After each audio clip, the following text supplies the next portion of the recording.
अस्सलाम वालेकुम व आदाब नाजरीन। आज जैसे कि सबसे बड़ा मुद्दा अगर जम्मू कश्मीर में कोई जो है गरमाया हुआ है वो JKSSRB का मुद्दा है, जो एपटेक कंपनी को लेकर जो कॉन्ट्रैक्ट दिया है SSRB ने, उसको लेकर आज भी जो है वो प्रोटेस्ट हो रहे हैं। लेकिन आज जो है हाई कोर्ट की एक बहुत बड़ी जजमेंट आई है, जो पिछले दो केसेस थे, जो सब इंस्पेक्टर की रिक्रूटमेंट को लेकर था और जो जल शक्ति डिपार्टमेंट के जो जेईज थे, जिनमें तकरीबन 1.5 लाख के करीब जो है वो एस्पिरेंट्स है जिन्होंने अप्लाई किया है इन पोस्टों के लिए, और उसमें जो है वो एक रिट पिटीशन हुई थी। हालांकि सिंगल बेंच ने जो है वो उसमें जो है वो SSRB के खिलाफ और एपटेक के खिलाफ जो है वो एक जजमेंट दी थी, जिसमें साफ कहा गया था कि ये कॉन्ट्रैक्ट स्क्रैप किया जाए और जो एग्ज़ाम्स हैं उनको कैंसिल किया जाए। लेकिन बाद में डबल बेंच ने जो है उसको स्टे दिया था, लेकिन हालांकि एग्ज़ाम को जो है वो अलो किया था और SSRB को बोला था कि वो तब तक जो है वो रिजल्ट डिक्लेयर नहीं करे जब तक कि जो डबल बेंच है इस पटिशन को जो है वो डिस्पोज ऑफ करे। आज जो है इस डबल बेंच में जो पटिशन थी उसमें जो है वर्डिक्ट आया है, और जो डबल बेंच ने जो है ये जो मामला है फिर से जो है वो सिंगल बेंच को भेजा है, और सिंगल बेंच से कहा कि वो इसकी सुनवाई जो है वो अफ्रेश करे। मैं बता दूं कि ये जो जजमेंट है ये सिर्फ दो पोस्टों के एडवर्टाइजमेंट को के रिलेटेड जो है वो प्रटेन करती है। एक जो पुलिस की सब इंस्पेक्टर की पोस्ट है और जो जेई जल शक्ति डिपार्टमेंट के, और जो आजकल प्रोटेस्ट चल रहे हैं उसके साथ इसका कोई लेना देना नहीं है, ना ही जो है वो इस जजमेंट से जो है उस पर असर पड़ेगा। क्योंकि जो है मैं आपको बता दूं कि जो ये डबल बेंच की जो जजमेंट आई है ये जो है जस्टिस ताशी रबिस्तान साहब है और मोहम्मद अकरम चौधरी साहब की जो डबल बेंच की हाई कोर्ट की जो जजमेंट आई है, इसको जो है वो JNK सर्विस सिलेक्शन बोर्ड को जो है वो खुद अटॉर्नी जनरल DC रैना साहब जो है रिप्रेजेंट कर रहे थे, जबकि उसके साथ Amit Gupta additional advocate general थे, और दूसरी LPA में जो है अभिनव शर्मा साहब senior advocate with miss Saba Atiq advocate and mister Siddhant Gupta advocate. जबकि जो पेटिशनर थे जिनमें मिंकल शर्मा और बाकी लोग थे, उनको जो है वो रोहित मट्टू, मिस्टर अभिषेक गुप्ता और मिस्टर जुल्करनैन चौधरी जो है ये एडवोकेट्स हैं जो उनको रिप्रेजेंट कर रहे थे। इसमें जो है वो मैं बता दूं कि इसमें जो है वो सब ये 9 पेजेस की जजमेंट आई है, जिसमें जो है वो पुरानी जजमेंटों का हवाला दिया गया है और ये बताया गया है कि मतलब कि किस तरह से जो है वो ये जो है वो इन्होंने क्या किया है, किस तरह से जो है वो पहले जो है वो स्टे लगा था, फिर जो है वो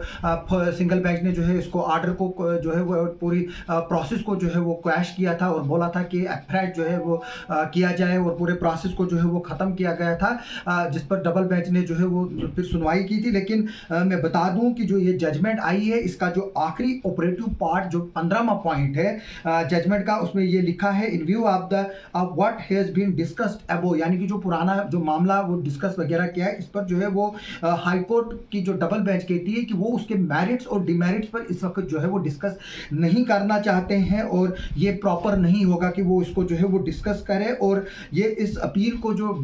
डबल बेंच में की थी इसको डिस्पोज ऑफ करते हैं और इसको जो है वो रिट कोर्ट को जो है दोबारा भेजते हैं। यानी कि जो सिंगल बेंच है अब इसको नए से जो है वो इस मामले को सुनेगा, यानी कि जो ये पिटीशन 2020 में जिस लेवल पर थी अब ये उसी लेवल पर जो है वो ऑलमोस्ट आ गई है। और इसमें जो है वो बताया गया है कि जो according to the order and judgement is hereby set aside, यानी कि जो जजमेंट थी सिंगल बेंच की उसको जो है वो सेट असाइड किया गया है, यानी कि ख़त्म किया गया है। यानी कि जो जजमेंट आई थी कि जो वो सारा प्रोसेस है उसको जो है वो स्क्रैप किया गया था